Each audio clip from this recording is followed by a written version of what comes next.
What's going on, everybody? This is MrSettin007 working on my son's car. So I just wanted to show you, give you a brief example of, what can be some of the causes having your tire wobbling or shaking when you're driving. For this example here, you see that shake that I can easily turn it?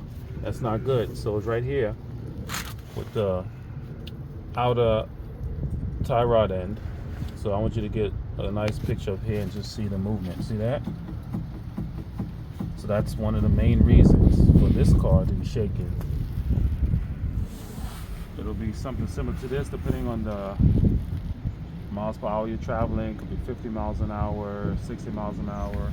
Sometimes it could show up as like a thud or a jerk in the wheel if you're hitting a bump. Right here we live in New York City, so we are riddled with bumps no matter where you're going. Just about. So just wanted to do a quick video as I'm working on my son's car to show you guys what to look out for, what some of that shake could be.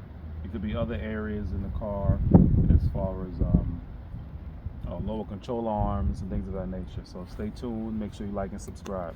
Thank you.